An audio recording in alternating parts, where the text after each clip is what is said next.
Magandang umaga! Kumusta po? Narito po ulit ang update natin para sa lagay ng ating panahon.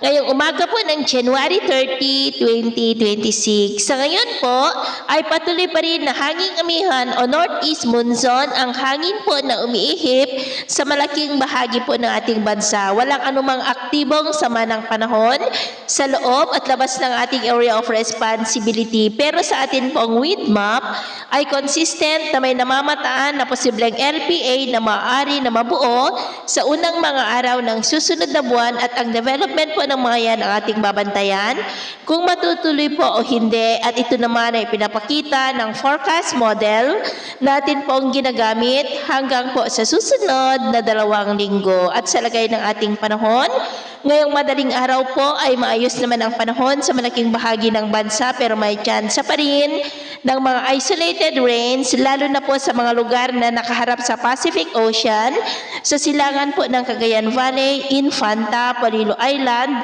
at dyan po sa Maislu Archipelago. At mamaya ay sisikat naman ang araw sa malaking bahagi ng ating bansa, pero may tsansa pa rin ng cloudy skies with isolated rains, lalo na po sa silangan ng Cagayan, Quezon, Eastern Samar, Dinagat Island, at dyan po sa Maisulu Archipelago. At mamayang hapon, mas maraming lugar ulit ang makakaranas ng mas maulap na kalangitan with isolated rains, lalo na po dyan sa may Mindanao, Eastern Visayas, Quezon Province at Cagayan Valley. Kaya mag-ingat pa rin tayo sa mga banta po ng mga pagbaha at pagguho ng lupa. At sa atin naman pong mga baybayin, maalon pa rin po ngayon sa silangang baybayin ng Luzon, Visayas at extreme northern Luzon seaboard, na ang mga alon po ay posibleng aabot hanggang po sa 2 to 3 meters height.